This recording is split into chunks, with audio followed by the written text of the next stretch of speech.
ওই শোনো, পায়ে ব্যথা পেয়েছো কি করে? পড়ে গিয়ে।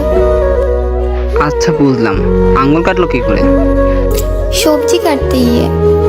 বাহ, মন কই থাকে? তোমার কাছে। সব দোষ তোমার। সারাদিন তো তুমি আমার মনে ঘোরপাক খাও, তো আমার কি দোষ? আচ্ছা তাই না? হুম। এই শোনো, সাথে নেই আমি তোমার, একটু নিজের খেয়াল রাখো প্লিজ, কারণ তোমার জন্য অন্য একজন বেঁচে আছে। জি আচ্ছা, তুমিও তোমার খেয়াল রাখবে, ঠিক আছে? হুম। আচ্ছা এখন রাখি, পরে কথা হবে। আচ্ছা ঠিক আছে। হ্যালো। বলো। আমি না তোমাকে একটা কথা বলতে চাই। বলো জান। না মানে, আমি আর এই রিলেশন রাখতে পারবো না। মানে কি বলছো তুমি এসব?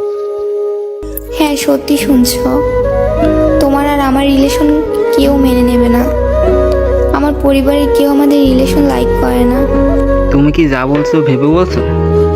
হ্যাঁ, আমি যা বলছি ভেবেই বলছি। আচ্ছা রাখি, ভালো থেকো। এই শোনো। Hello hello hello. কেমন আছো? কি বলছেন আপনি? আমাকে চিনতে পারছো না? এত তাড়াতাড়ি ভুলে গেছো? হ্যাঁ ভুলে গেছি। বাহ, ভালো। কিছু কি বলবেন? কেমন আছো? না, মরে বেঁচে আছি। নতুন কাউকে কি পেয়েছো? চেষ্টা করি নাই। ও তাই? হুম। কেন আসেনি? সেটা তোমাকে বলতে পারবো না। এতদিন পর হঠাৎ মনে পড়লো কেন? না এমনি। আচ্ছা একটা কথা বলি। হ্যাঁ বলো। তুমি কি এখনো আমার কথা ভাবো? এখনো কি আমাকে ভালোবাসো? না, এখন আর তোমার প্রতি আমার কোনো অনুভূতি নেই। এখন আর তোমাকে ভালোবাসি না, আর তোমার কথা মনেও পড়ে না। এখন আমি একলা চলতে শিখে গেছি। সরি। সরি কেন? না কিছু না। তোমাকে একটা কথা বলবো? হুম, বলো।